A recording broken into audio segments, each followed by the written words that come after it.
Hello friends, आज हम लोग देखेंगे हमारा जो प्री शिपमेंट क्रेडिट था उसका एक केस स्टडीज। तो चलिए शुरू करते हैं। फ्रेंड्स, केस स्टडीज में डेटा दिया हुआ है कि a form exporter is dealing in export of handicrafts, it approaches the Haryana bank for granting credit facilities with estimate sale of 100 lakhs during the year.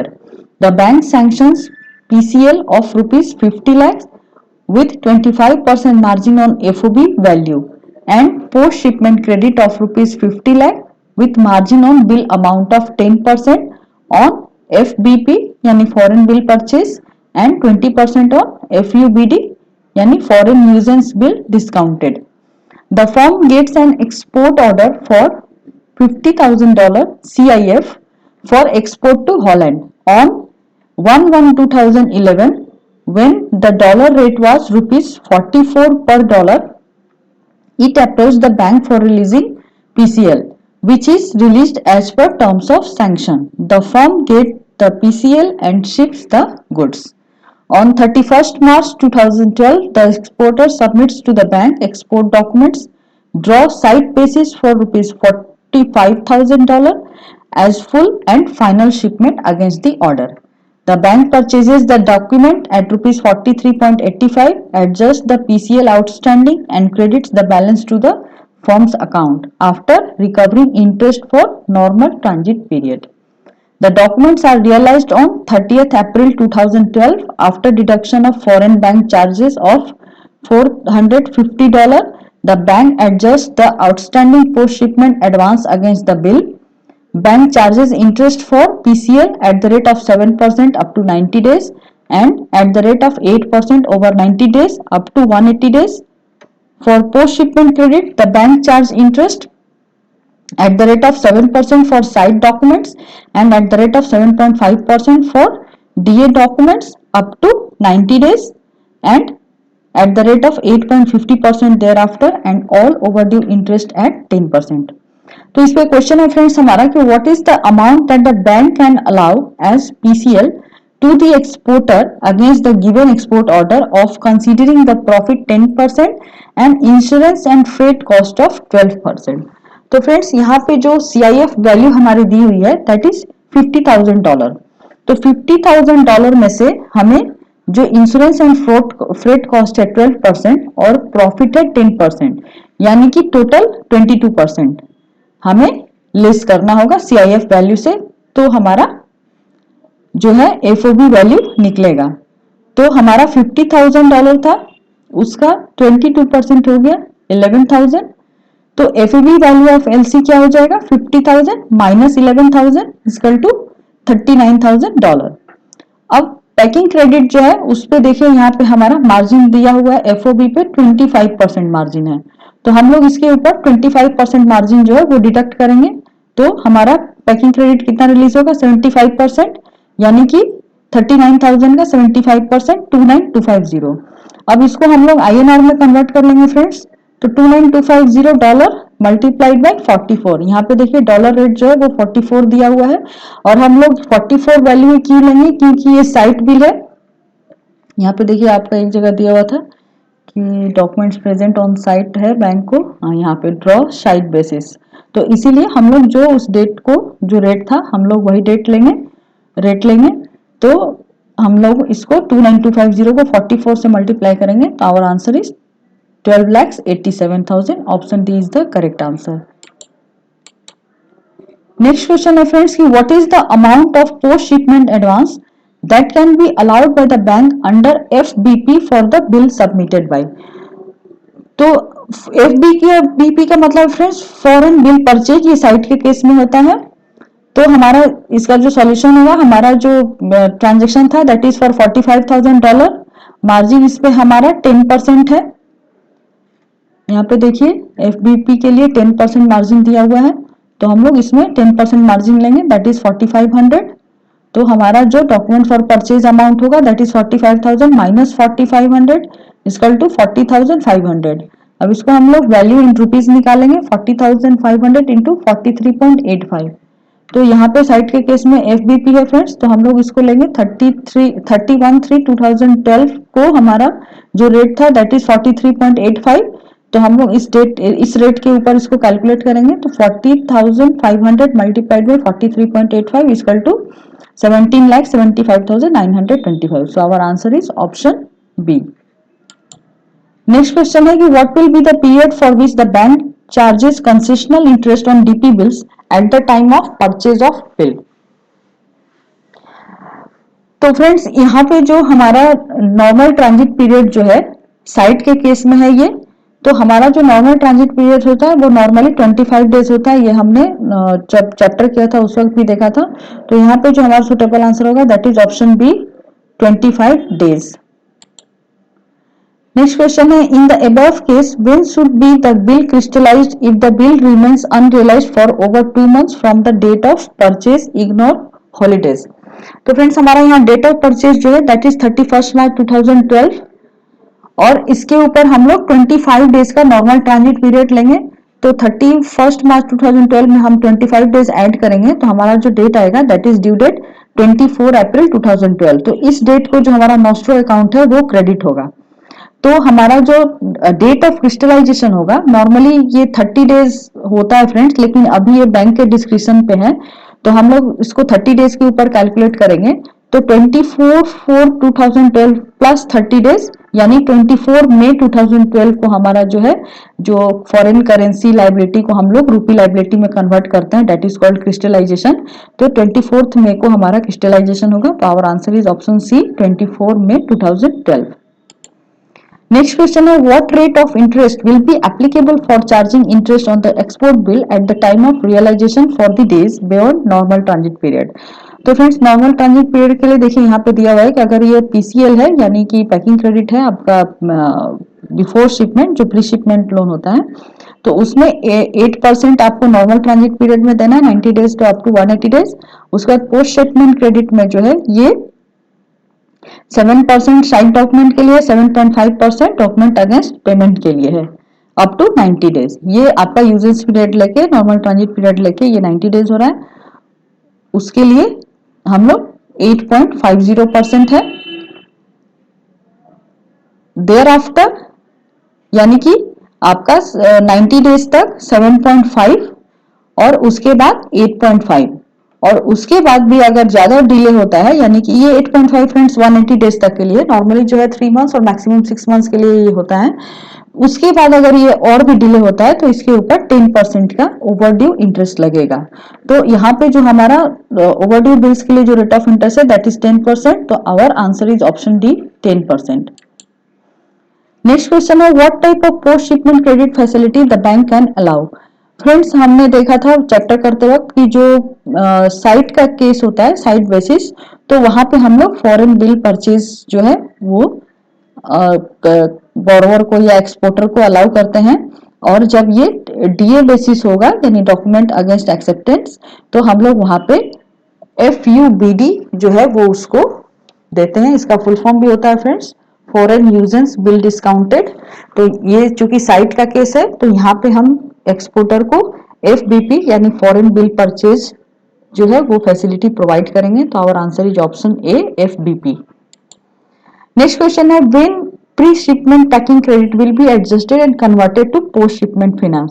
तो फ्रेंड्स हमने एक चैप्टर करते वक्त भी देखा था कि जब हमारा बिल जो है वो सबमिट हो जाएगा हमारे बैंक के पास तो जो उसका प्री शिपमेंट फैसिलिटी जो बैंक ने दे रखी है उसको पोस्ट शिपमेंट फैसिलिटी में कन्वर्ट कर देना होगा. तो यहाँ पे जो एक्सपोर्ट डॉक्यूमेंट है वो बैंक को कब प्रेजेंट की जा रही है 31 मार्च 2012 को exporter submit to the bank export documents. तो they are suppose to be purchase और डिस्काउंटेड. तो यहाँ पे ये परचेज का केस होगा फ्रेंड्स क्योंकि ये साइट का केस है. तो बैंक जो है वो डॉक्यूमेंट को परचेज कर रही है on the same day and the outstanding packing credit is adjusted on the same day. Hence 31 March 2012 को ही जो है उसका शिपमेंट पैकिंग क्रेडिट जो है वो पोस्ट शिपमेंट फाइनेंस में कन्वर्ट हो जाएगा. तो our answer is option B 31 March 2012. Next जो केस स्टडीज है फ्रेंड ये हमारा मैकमिलन बुक का है 5.10 एग्जाम्पल नंबर. इसको भी हम लोग एक बार डिस्कस कर लेते हैं। तो यहाँ पे जो केस स्टडीज दिया हुआ है वो है कि a textile exporter with estimate export sales of ₹300 lakhs during the last year and project sales of ₹500 lakhs for the current year approaches the bank for granting credit facilities. The bank sanction following facilities in the account. तो यहाँ पे friends जो packing credit है और एफबीपी, एफयूबीएन और एफबीएन, वहां पे 100 lakhs दिया हुआ है,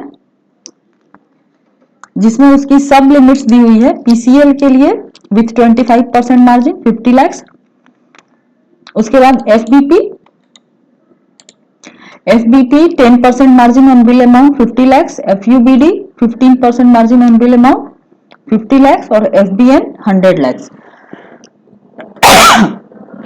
तो फ्रेंड्स यहाँ पे जो पीसीएल है ये आपका प्री शिपमेंट फाइनेंस हो जाएगा और एफबीपी और एफयूबीडी और एफबीएन जो है वो ये पोस्ट शिपमेंट फाइनेंस होता है। तो he gets an order for $50,000 CIF for exports of textiles dyed hand printed to UK with shipment to be made by 15 September 2009।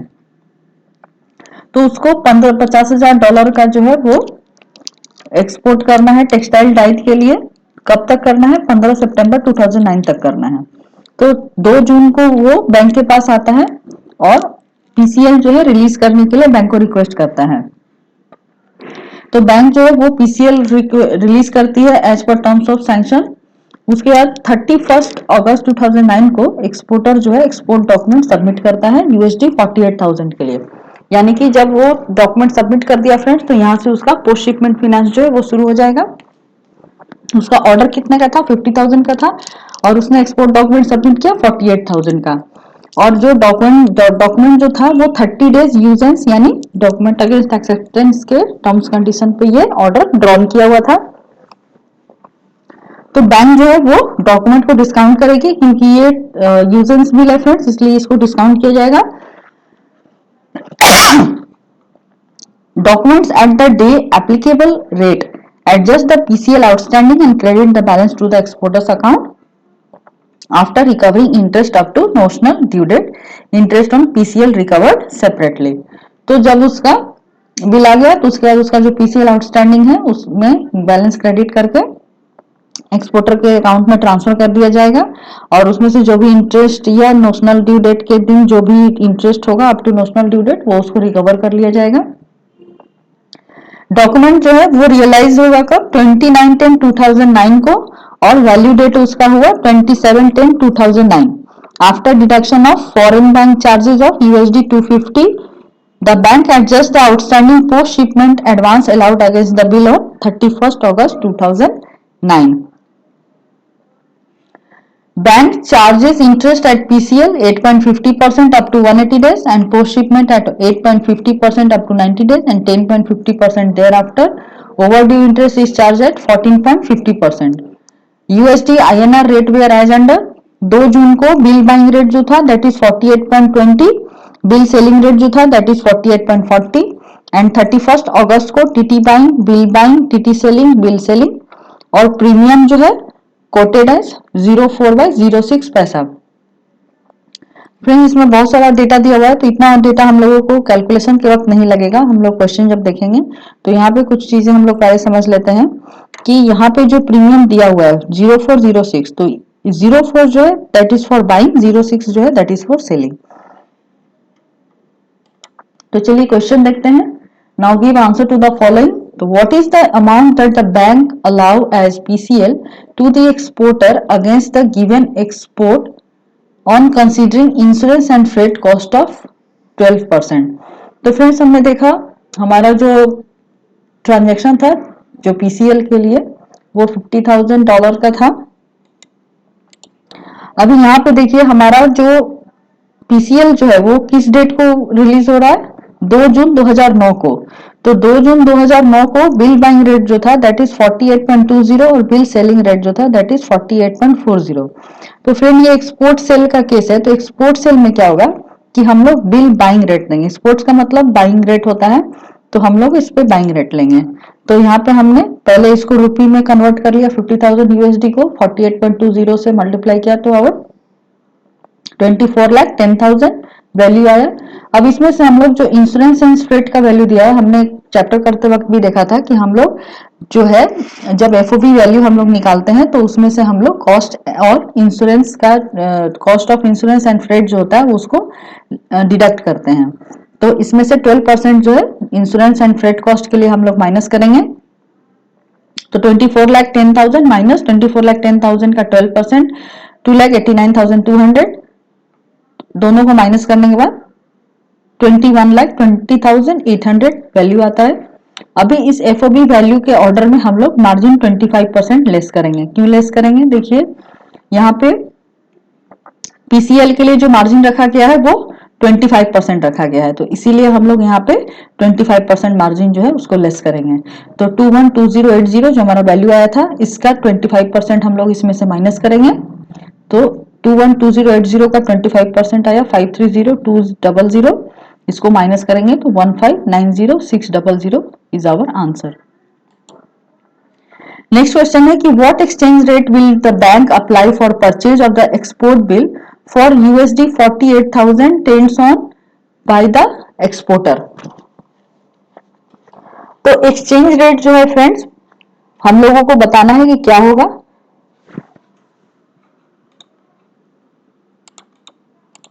यहाँ पे देखिए 31 अगस्त 2009 का बात हो रहा है, तो यहाँ पे 31 अगस्त 2009 को जो हमारा टीटी बाइंग रेट है दैट इज 47.92।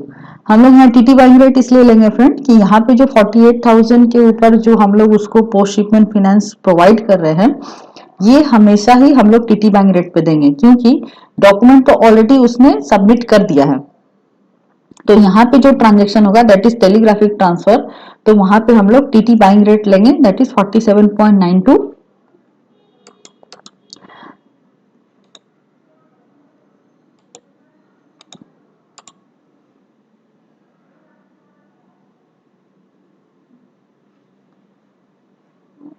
नहीं फ्रेंड्स, यहाँ पे जो है ये डॉक्यूमेंट जो है उसको सबमिट की जा रही है, ठीक है।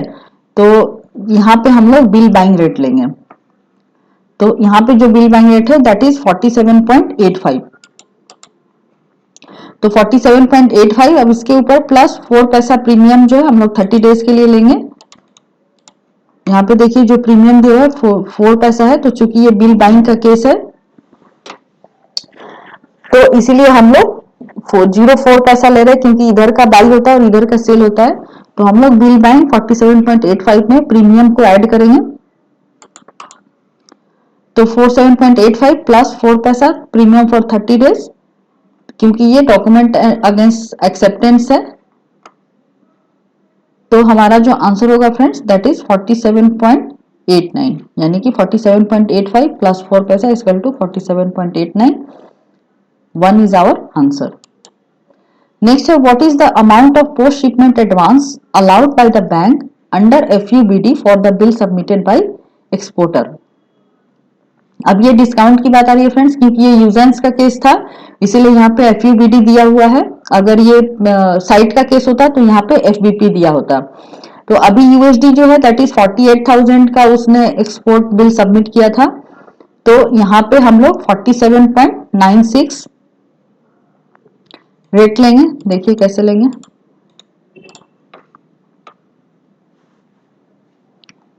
यहाँ पे टीटी बाइंग रेट जो है 47.92 है, ये हम लोग बिल डिस्काउंटिंग कर रहे हैं फ्रेंड्स, यानी कि ये वाला यहाँ पे 15% मार्जिन है, तो इसीलिए हम लोग इस पे 15% मार्जिन लेंगे। उसके बाद टीटी बाइंग रेट लेंगे, क्योंकि अभी डॉक्यूमेंट जो है उसका सबमिशन हो गया है, इसलिए यहाँ पे हम लोग टीटी बाइंग रेट लेंगे, उसको FUBD जब डिस्काउंट करेंगे तो। और इसके ऊपर हम लोग प्रीमियम लेंगे। तो यहाँ पे देखिए हमने प्रीमियम लिया 47.96, 47.92 प्लस 04, क्योंकि ये भी टीटी बाइंग का केस है और यहाँ भी 04 जो है वो बाइंग का है। तो टोटल जो हुआ 47.92 प्लस 04, तो 47.92 प्लस 04 इक्वल टू 47.96। तो पहले हम लोग इसको रुपये में कन्वर्ट कर लेते हैं, तो 48,000 multiplied by 47.96 equal to 23,02,080 rupees. अभी इसमें से हमने देखा था फ्रेंड्स, एफयूबीडी के लिए मार्जिन 15% था, तो इसमें से हम लोग 15% मार्जिन जो है वो लेस करेंगे, तो 2302,080 माइनस इसका 15% 345,312, दोनों को माइनस करेंगे तो our answer is 19,56,768।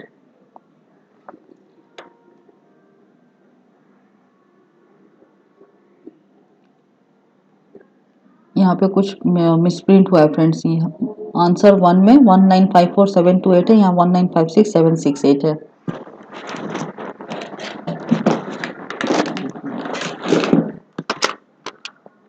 To three zero 2080 minus 345,312 1956,768। हाँ फ्रेंड्स, यहाँ आंसर में मिसप्रिंट है, ये वाला 1956,768 होगा, ऑप्शन 1 जो है that is the correct answer. Next है, what will be the notional due date of the bill submitted by the exporter. तो नोशनल ड्यू डेट क्या होगा फ्रेंड्स, बिल जो है सबमिट किया गया कब, 31 अगस्त को, जो कि 30 डेज का उसमें यूजेंस पीरियड था। तो नॉर्मली जो है वो ट्रांजिट पीरियड क्या होता है हमारा, नॉर्मल ट्रांजिट पीरियड 25 डेज, जो कि 31 अगस्त 2009 को होता है, प्लस 30 डेज, तो 31 अगस्त 2009 से हम लोग 55 डेज जो है वो ऐड करेंगे, तो हमारा जो नॉर्मल ट्रांजिट पीरियड आएगा दैट इज 25 अक्टूबर 2009 को। Our answer is option 3 25/10/2009। Next question है फ्रेंड्स कि total interest on the export bill discounted will be charged up to. तो टोटल इंटरेस्ट जो है वो एक्सपोर्ट बिल पे कब तक चार्ज होगा, तो interest is charge up to the date the funds have been credited to the bank's nostro account. The effective date of credit is the value date of credit. Friends question में हमने देखा था, chapter करते वक्त भी हमने देखा था कि जो एक्चुअल रियलाइजेशन डेट जो होता है वो जब फॉरेन बिल के केस में नॉस्ट्रो अकाउंट में जब अमाउंट क्रेडिट होता है तब होता है, और रुपी बिल के केस में जब वॉस्ट्रो अकाउंट डेबिट होता है तो वो डेट जो है वो एक्चुअल डेट ऑफ रियलाइजेशन होता है। तो यहाँ पे देखिए हम क्वेश्चन में हमने देखा था, यहाँ पे देखिए वैल्यू डेट दिया हुआ है, the documents are realised on 29/10/2009, value date is 27/10/2009। तो एक्चुअल डेट ऑफ रियलाइजेशन जो है वो होगा 27/10/2009। तो यहाँ पे जो हमारा आंसर है that is value date of credit 27 अक्टूबर 2009। नेक्स्ट केस स्टडीज देखते हैं फ्रेंड्स हम लोग, ये सिंपल क्वेश्चन है। यहाँ पे दे रहा है कि received order of USD 50,000 CIF to Australia on 1 जनवरी 2011 when USD INR bill buying rate is rupees 43.50. How much pre-shipment finance will be released considering profit margin 10% and insurance and freight cost 12%, contribution from borrower is 25%। ये बहुत ही easy question है friends. यहाँ पे देखिए जो USD है value हमारा transaction 50,000 का है और बिल बाइंग रेट जो है दैट इज 43.50 और मार्जिन 10% है, प्रॉफिट मार्जिन, इंश्योरेंस रेट 12% और बोरोवर का मार्जिन जो है दैट इज 25%। तो पहले हम लोग value of projected export cell निकालेंगे, तो 50,000 को हम लोग पहले बिल बाइंग रेट से मल्टीप्लाई कर लेंगे, तो हमारा वैल्यू आ गया 21,75,000। फिर इसमें से हम कॉस्ट इन फ्रेट 12% जो यहाँ पे दिया हुआ है इसको लेस करेंगे, तो 21,75,000 माइनस इसका 12% 261,000 दोनों को माइनस करेंगे तो 19,14,000। उसके बाद हम लोग इसमें से जो उसका ग्रॉस प्रॉफिट है उसको भी माइनस करेंगे 10%, तो 19,14,000 माइनस 19,14,000 का 10% होगा 19,14,000, दोनों को माइनस करेंगे तो 17,22,600। ये हमारा हो गया FOB वैल्यू। अब इसमें से जो बोरोवर का कंट्रीब्यूशन है 25% दैट इज मार्जिन, इसको हम लोग लेस करेंगे तो 17,22,600 में से हम लोग इसका 25% माइनस करेंगे दैट इज 4,30,650। तो प्री शिपमेंट फाइनेंस अमाउंट जो आएगा that is 12,91,950। Next case studies है friends, on January 15, 2009 importer booked forward contract for USD 2,50,000 deliverable on March 15, 2009 at the rate 65.3450 USD. On due date, importer requested to cancel the contract. Interbank rate on March 15 is 65.2900/2975. Spot April is 3,3100 and spot May is 6,6100. Bank margin is 0.10% and handling charges ₹100. Rounding as per FIDAI rules. What is amount of cancellation charges payable by customer? तो इसका solution देखते हैं friends. ये एक cell contract है, तो यहाँ पे हम लोग क्या लेंगे, लेकिन सेल कॉन्ट्रैक्ट है फिर ये कैंसिल हो रहा है, तो जब सेल कॉन्ट्रैक्ट को कैंसिल करेंगे तो हम अपोजिट रेट लेते हैं, यानी कि हम लोग यहाँ पे बाइंग रेट लेंगे। तो स्पॉट या रेडी रेट जो है वो यहाँ पे क्या हो जाएगा, देखिए मार्च 15 को कॉन्ट्रैक्ट बुक हुआ था, तो उस डेट को जो रेट है दैट इज 65.2900, तो हम लोग ये रेट लेंगे 65.2900।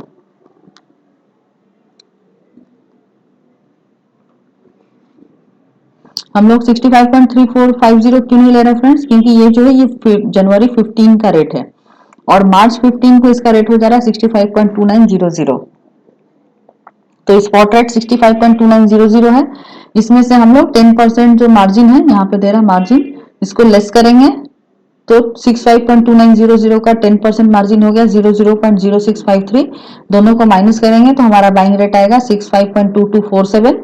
अभी इसको हम लोग फिडाई रूल्स के अकॉर्डिंग राउंडेड ऑफ करेंगे। तो राउंडेड ऑफ करने का जो रूल होता है फ्रेंड्स, हम लोग इसको 25 पैसा, 50 पैसा, 75 पैसा और 1 रुपए के उसमें हम लोग इसको राउंडेड ऑफ करते हैं। तो जैसे यहाँ पे 47 है, तो 47 का नियरेस्ट जो है वो क्या होगा, 50 होगा, तो इसीलिए हम लोग इसको 50 कर रहे हैं। कभी कभी क्या होता है फ्रेंड्स कि हम लोग कभी किसी बीच में कोई अगर अमाउंट होता है वहां पे हम लोग फंस जाते हैं, तो उसको राउंडिंग कैसे करेंगे। तो उसको राउंडिंग करने के लिए जैसे मान लीजिए ये 65.22 पैसा रहेगा या फिर 65.27 पैसा रहेगा, तो हम लोग इसको कैसे करेंगे। तो 65.22 में हम लोग 8 पैसा ऐड करेंगे, तो ये 3 पैसा ऐड करेंगे तो ये 25 पैसा हो जाएगा। लेकिन 27 पैसा को अगर हम 50 पैसा में कन्वर्ट करते हैं तो ये बहुत ही ज्यादा डिफरेंस हो जाता है, तो इसीलिए उसको हम लोग 25 पे करते हैं। तो इस तरह से जो फिडाई रूल्स है हम लोग उसको इस तरीके से राउंडिंग ऑफ करते हैं। राउंडिंग ऑफ के ऊपर मैं आपको एक और वीडियो प्रोवाइड कर दूंगी फ्रेंड्स, उसमें हम लोग कुछ एग्जांपल्स जो है वो डिस्कस कर लेंगे, तो आपको राउंडेड ऑफ करने का जो है वो समझ में आ जाएगा कि एज पर फिडाई रूल्स हम लोग इसको किस तरीके से राउंडिंग ऑफ करते हैं। तो यूएसडी जो है वो कस्टमर को सोल्ड किया जाएगा 65.3450 जो कि कॉन्ट्रैक्टेड रेट है। तो यहाँ पे जो कॉन्ट्रैक्टेड रेट था जिस पे परचेज किया गया था दैट इज 65.3450 और अभी यूएसडी जो है कस्टमर से परचेज किया जाएगा 65.2250 जो हमने अभी निकाला है। तो net amount payable by customer क्या हो जाएगा 00.1200, 65.3450 माइनस 652250।